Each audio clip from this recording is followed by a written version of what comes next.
Breaking news చూస్తున్నాం. అమెరికాలో విషాద ఛాయలు అలుముకున్నాయి. పిఎస్ఏ ఎయిర్లైన్స్ కు చెందిన ఓ విమానం కుప్పకూలింది. అమెరికా రాజధాని అయిన వాషింగ్టన్ దగ్గరలోని ఓ నదిలో అయితే ఈ విమానం కుప్పకూలిన పరిస్థితి కనిపిస్తుంది. రొనాల్డ్ రీగన్ ఎయిర్పోర్ట్ దగ్గర నదిలో విమానం కుప్పకూలింది. ఎయిర్పోర్ట్ దగ్గరలోని పోటోమాకో అనే నదిలో ఈ విమానం క్రాష్ అయిన పరిస్థితి కనిపిస్తుంది. మొత్తంగా అయితే ప్రమాద సమయంలో విమానంలో 60 మంది ప్రయాణికులు ఉన్నట్లు సమాచారం. పిఎస్ఏ ఎయిర్లైన్స్ కు చెందిన విమానంగా అయితే దీన్ని గుర్తించారు. విమానం కూలిన ప్రదేశంలో ప్రెజెంట్ అయితే సహాయక చర్యలు కొనసాగుతూ ఉన్నాయి. మొత్తం 60 మంది ప్రయాణికులు అయితే విమానంలో ఉన్నారు. విమానం కూలడంతో ఇతర విమానాలకు ల్యాండింగ్ టేకాఫ్ కు అంతరాయం ఏర్పడిన పరిస్థితి కనిపిస్తుంది. మొత్తంగా ఈ ప్రమాదానికి విమానం హెలికాప్టర్ ఢీకొనడమే ప్రమాదానికి కారణం అంటూ కూడా అంచనా వేసిన పరిస్థితి. దీనికి సంబంధించి పూర్తి వివరాలు మా ప్రతినిధి శివ ఢిల్లీ నుంచి అందించేందుకు సిద్ధంగా ఉన్నారు. శివ, అసలు ప్రమాదానికి గల కారణం ఏంటి? ప్రజెంట్ ఆ ప్రయాణికుల సిచ్యువేషన్ ఏ విధంగా ఉంది?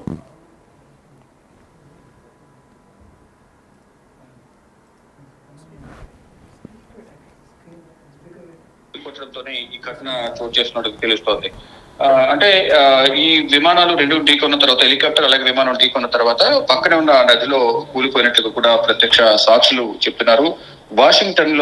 అమెరికాలోని వాషింగ్టన్ లో ఈ ఘోర ప్రమాదం అనేది చోటు చేస్తుంది అనేది వీరు చెప్తున్నారు. అయితే ఏదైతే అమెరికా రాజధాని వాషింగ్టన్ లోని రీగన్ విమానాశ్రయ సమీపంలో ఈ ఘటన జరిగినట్లుగా కూడా తెలుస్తోంది. 60 మందితో ప్రయాణిస్తున్న అమెరికన్ ఎయిర్లైన్స్ విమానం ల్యాండింగ్ చేస్తున్న సమయంలోనే వాషింగ్టన్ పోలీస్ హెలికాప్టర్ ను ఢీకొట్టినట్లు కూడా తెలుస్తోంది. ఈ కన్సాస్ లోని విచిటా నుంచి వాషింగ్టన్ లో ప్రయాణిస్తున్న అమెరికన్ ఎయిర్లైన్స్ 5342 విమానం అనేది ప్రమాదానికి గురైంది. ప్రజెంట్ అయితే రెస్క్యూ ఆపరేషన్ అనేది కొనసాగుతోంది.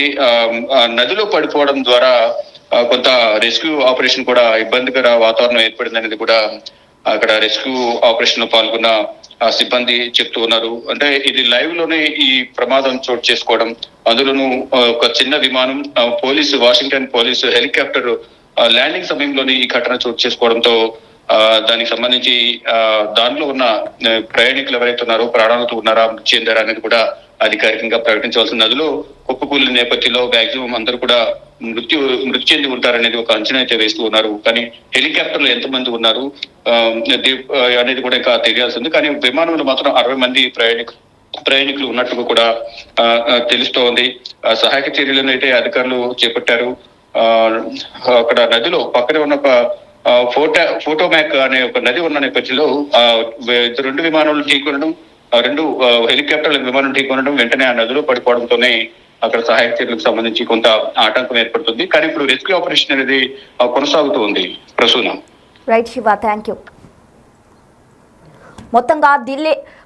మొత్తంగా అయితే అమెరికాలో విషాద ఛాయలు అలుముకున్నాయని చెప్పొచ్చు. వాషింగ్టన్ లోని ఓ నదిలో అయితే విమానం కుప్పకూలింది. పిఎస్ఏ ఎయిర్లైన్స్ కు చెందిన విమానం కుప్పకూలడంతో మొత్తంగా 60 మంది ప్రయాణికులు అయితే ఆ విమానంలో ఉన్నారు. వాళ్ళు మృత్యువాత పడ్డారా, లేక అపస్మారక స్థితిలోకి వెళ్లారా, లేక బ్రతికే ఉన్నారా అనేది అయితే తెలియాల్సి ఉంది. ఇప్పటికే అక్కడ ఎక్కడైతే విమానం కుప్పకూలిందో ఆ ప్రదేశంలో సహాయక చర్యలు అయితే అధికారులు ముమ్మరం చేసిన పరిస్థితి కనిపిస్తుంది. దీనికి సంబంధించిన వివరాలు అయితే తెలియాల్సి ఉంది.